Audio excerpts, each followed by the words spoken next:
바울이 이제 뭐라죠? 아굴라와 브리스길라와 함께 천막을 치면서 천막 만드는 일을 하면서 일을 하죠. 복음을 전하죠. 그래서 거기 176페이지 두 번째 단에 가보시면 바울이 이 일을 한 목적이 무엇이었을까? 바울은 평소에 복음 전하는 자들이 복음으로 말미암아 살리라 이런 가르침을 베풀었죠. 그러니까 복음 전하는 자들은 복음으로 살아야 된다. 또 성도님들이 주시는 양식으로 복음의 전업을 해야 된다 이렇게 보았습니다. 그러니까 지금도 이게 참 고민이죠. 지금 뭐 목회자 이중직에 대한 이야기가 많이 나오지 않습니까? 그래서 어쩔 수 없이 목회자 이중직이 필요한 경우가 있을 거예요. 또 그것이 더 효율적일 수도 있고. 근데 좋기는 역시 목회자는 거기에 전임으로 목회를 하는 것이 아무래도 성도들에게 더 좋은 목회를 할 수 있다. 기본적으로는 그렇게 봅니다. 근데 이제 선교할 때는 조금 상황이 달라져요. 선교. 목회 말고 선교할 때는 조금 상황이 달라지는데 거기 보시면 왜 선교할 때 이런 그 전문인 선교사가 필요하냐? 이 일을 해가면서 하는 선교사도 필요하냐? 거기에 대해서 179페이지 다른 데를 한번 여러분 읽어보시고요. 전문인 선교사가 앞으로 많이 필요하거든요. 이유를 몇 가지로 적었는데 첫째, 평신도 전문인 선교사들은 타 문화권의 복음을 효과적으로 전할 수 있는 복음 전파자 역할을 감당할 수 있습니다. 그 이유가 어느 지역에서든지 아주 자연스럽게 현지인들을 접할 수 있고 또 동일한 삶의 현장에서 동료로서 만나기 때문에 신뢰의 바탕 위에서 효과적으로 복음을 전할 수 있습니다. 자, 그러니까 예를 들어서 이슬람권이나 공산권이나 선교가 제한된 곳에 가서 복음을 쉽게 전하기 어렵고 복음 전도 대상자를 만나는 것이 쉽지가 않죠. 어떻게 만날 수 있을까요? 내가 일을 가지고 있으면 학원을 한다든지 태권도장을 한다든지 컴퓨터 기술자라든지 교사, 교수 이런 걸 하게 되면 그 일을 하면서 자연스럽게 만날 수 있는 길이 열어질 수 있죠. 그 다음에 두 번째는 180페이지 가면 목회자나 선교사의 신분으로 들어갈 수 없는 나라에 쉽게 들어갈 수 있습니다. 목회자가 들어갈 수 있는 지역 이제는 많지 않습니다. 50% 정도밖에 안 된다고 봅니다. 근데 목회자가 아닌 전문가로서 이슬람권이든 공산권이든 얼마든지 갈 수가 있죠. 그 다음에 세 번째, 자비량 전문인 선교사의 경우에 막대한 선교비 문제를 많이 해소시킬 수 있습니다. 현지에서 사도 바울처럼 어느 정도 재정적인 것을 충당하면서 할 수 있다면 아주 좋은 될 수 있겠죠. 네 번째, 평신도 전문인 선교사는 선교사 자원이 매우 풍부합니다.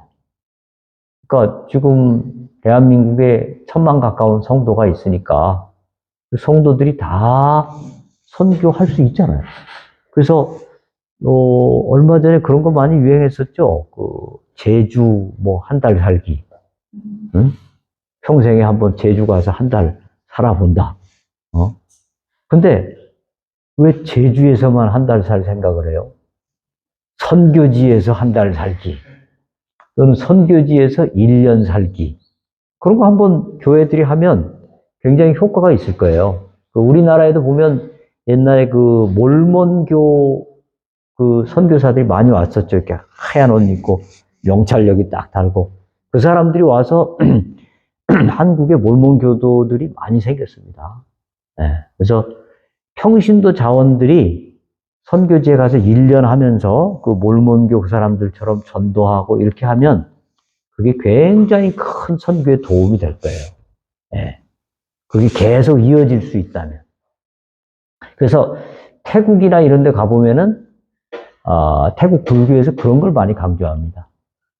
평생에 1년을 그 절에 가서 산다. 그 절에 가서 살면 승려가 되는 거예요, 1년 동안. 승려가 돼서 살면 자기 뭐 가족이 다 구원을 받는다. 이런 얘기를 해가지고 1년 동안 사는 사람들이 많습니다. 그러면서 이 사람들의 그 불심이 굉장히 강해지죠. 태국이나 이런 데가 이런 그 불교가 계속해서 강세를 유지할 수 있는 이유 중에 하나가 바로 이런 것도 있다. 그래서 앞으로 평신도들을 여러분들이 이런 그 선교지로 한 번씩 보내는 이런 건 상당히 중요할 것 같아요. 네. 그 다음에 5번째 평신도 전문인 선교사는 자기 자신의 직업에서 얻는 성취감과 만족을 통해서 복음 전하기 어려운 지역 있잖아요. 평생 가도 1년, 2년 가도 전도의 열매가 잘 안 맺혀도 거기서 낙심하지 않고 그 일을 통해서 보람을 얻을 수 있고 이제 또 접촉점을 자꾸 늘려가는 거죠. 그 다음에 6번째 평신도 전문인 선교사들은 선교지에서 화해자 또는 중재자의 역할을 다양하게 감당할 수 있습니다. 또 7째 평신도 전문인 선교사들이 사역을 마치고 귀국했을 때 뭐 1년을 갔다 왔다 또는 뭐 맨 3년을 갔다 왔다. 그분들이 한국에 돌아오면 그 교회의 선교적 분위기를 일으키고 선교적 어떤 역동을 일으키는 아주 중요한 역할을 감당하겠죠. 그래서 평신도들이 평생은 아니어도 1년, 뭐 3년 이런 식으로 선교에 동참할 수 있도록 만드는 건 굉장히 중요할 것 같아요. 자, 그래서 이 평신도 이거는 꼭 평신도뿐 아닙니다. 목회자도 이 창의적 접근 지역, 그러니까 선교사가 들어갈 수 없는 지역에 들어갈 때는 직업을 가지고 들어가는 게 굉장히 효율적이겠죠. 네, 다 필요합니다.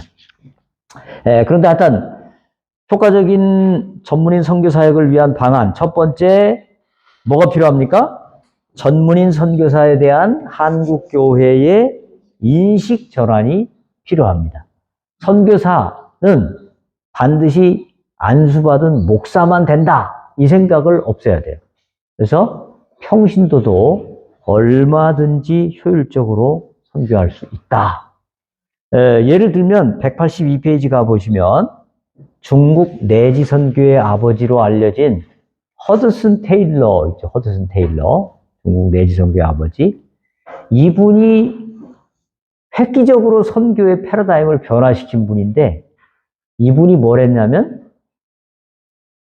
목사 안수 받지 않은 평신도들을 대거 선교지로 투입을 했습니다. 옛날에는 반드시 목사 안수 받은 사람만 선교사가 된다라는 생각을 했었는데 안수 받지 않은 사람들을 보냈고 그 다음에 남성만 선교사를 할 수 있다고 생각을 했는데 여성들을 또 선교 자원으로 대거 투입을 했고 그 다음에 해안에만 머물렀는데 저 내륙 깊숙한 곳까지 선교사를 보내서 이 허드슨 테일러 한 사람이 만든 이 중국 내지 선교회가 중국 내륙 전체에 약 한 1,500명 정도의 선교사를 파송하고 지금 우리 교단 전체가 파송하는 선교사가 지금 1,600명 정도 되거든요. 이 한 분이 선교회를 만들어서 이렇게 놀라운 역사를 이루었습니다. 그래서 이제 앞으로 우리 선교에 남은 과제는 목사 선교사만 아니라 안수받지 않은 평신도들이 다 함께 선교에 협력할 때 거기에서 놀라운 이 지상 대위임령을 이룰 수 있는 그런 자원이 생겨날 수 있다. 이렇게 봅니다. 그래서 그 182페이지 그 마지막 부분 보면 포드 매드슨이라고 하는 사람이 이런 얘기를 했어요. 첫 번째 종교개혁 때 보통 사람들에게 하나님의 말씀이 주어졌던 것과 똑같이 이제 보통 사람들에게 하나님의 사역을 맡기는 두 번째 종교개혁이 필요하다. 결국 평신도들이 선교에 대거 동참할 수 있는 그런 상황이 될 때 우리의 선교 사역은 성공적으로 이루어질 수 있다. 이렇게 보고요. 두 번째, 전문인 선교 자원의 영적 무장이 필요합니다. 여러분, 전문인 평신도 선교사들은 거기 183페이지 윗부분에 보시면 이건 정규군이라기보다는 게릴라전을 하는 특수군이라고 볼 수 있습니다. 아주 창의적 접근 지역, 선교가 어려운 지역, 그런 곳에 가서 자기의 어떤 전문직을 가지고 선교를 감당하는 사람들이거든요. 그렇기 때문에 이들은 참 어렵게 선교를 하는데 또 더 어려운 건 뭐예요? 교회가 지원도 잘 안 해주고 인정도 잘 안 해주고 또 같은 선교사라도 목사 안수받은 선교사들에게부터는 약간 좀 무시를 당하는 면도 없지 않아 있습니다. 그러다 보니까 참 어렵죠. 그런데 세례 요한이 예수님을 향해서 그런 얘기했죠. 그는 흥하여야 하겠고 나는 쇠하리라. 우리 모든 선교사들이 이런 영성을 가져야 되죠. 편지인을 세워주고 나는 세례 요한처럼 조용히 살아주는 이런 영성이 필요합니다. 특별히 전문인 선교사에게 이런 영성이 더욱 많이 요구됩니다. 그냥 어려우니까. 그래서 184페이지 가면 세 번째, 전문인 선교사 발굴 작업에 더 힘을 쏟아야 됩니다. 그러니까 이제 앞으로 교회들이 우리 교회를 성장시키는 것, 그다음에 우리 지역을 복음화시키는 거, 이거 굉장히 중요합니다. 이건 뭐죠? 예루살렘 선교죠. 우리 주님이 예루살렘과 온 유대와 사마리아와 땅끝까지라고 했는데 우리 지역을 복음화시키는 게 예루살렘 선교인데 그것만 해서는 안 되죠.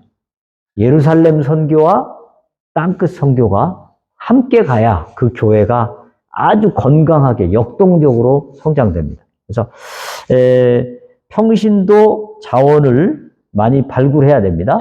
거기 184페이지 맨 아랫단에 보시면 선교 현장에서 가장 필요로 하는 분야, 농업, 공업, 의학, 경영, 과학, 수학, 산업미술, 영어, 컴퓨터, 교육 분야, 또 의사, 간호사, 기술자, 상사, 직원, 교수, 외교관, 교수요원, 농업기술자, 태권도 이런 거 많이 필요하단 말이죠. 이런 일들을 할 수 있는 분들을 잘 해서 1년, 2년, 3년 이렇게 한 번씩 보내는 거 중요하고요. 그 다음에 요즘 보니까 우리나라의 브랜드가 굉장히 해외에서 인기가 좋잖아요. 그래서 한국에서 사업을 하셨던 분들, 예를 들어 식당을 하셨다든지 카페를 하셨다든지 이런 노하우가 있는 분들은 선교지에 가셔가지고 그런 거를 하면은 그 아이디어가 대단하잖아요. 한국 사람이 하면 잘하잖아요. 그래가지고 그걸 통해서 선교 어떤 자금도 마련할 수 있고 또 그걸 하면 고용을 할 수 있잖아요. 아주 그 사람들을 전도할 수 있는 계기가 되기 때문에 앞으로 그 필리핀이나 태국이나 뭐 이런 동남아권은 지금 인구가 그래도 꽤 많이 늘어나고 있거든요. 베트남 어때요? 베트남도 인구가 늘어나고 있죠? 네. 인구가 늘어나는 곳에 가서는 사업을 하면 잘 된단 말이에요. 특히 이제 대학가 근처 이런 데 가서 카페 같은 거 해가지고 그거 잘하면 굉장히 좋은 선교의 하나의 도구가 될 수 있습니다. 그 다음에 185페이지 가면 네 번째, 선교 전문 단체와의 연대를 잘 만들어야 됩니다. 결국 전문인 선교사는 선교 단체가 교회보다는 확실히 잘하는 면이 있습니다. 선교 단체는 아무래도 전문가들이니까 교회보다 잘하는데 이런 그 선교 훈련이라든지 이런 것들을 선교 단체가 잘 해주니까 교회와 선교 단체가 서로 윈윈하면서 전문인 선교사들의 훈련을 위탁하고 그래서 그들이 앞으로 가서 선교 사역을 잘 감당할 수 있도록 만드는 거 이거 굉장히 중요합니다. 그래서 186페이지 맨 마지막 부분 보시면 이제 서로를 향하여 지녔던 원망과 불신을 접고 자존심을 내버리고 최후의 대명령의 효과적인 수행을 위한 가장 효율적인 방법의 하나인 전문인 선교를 위해서 교회와 선교회가 서로 손을 잡아야 할 때가 됐다. 이렇게 보였습니다. 네, 거기까지 하시고, 네.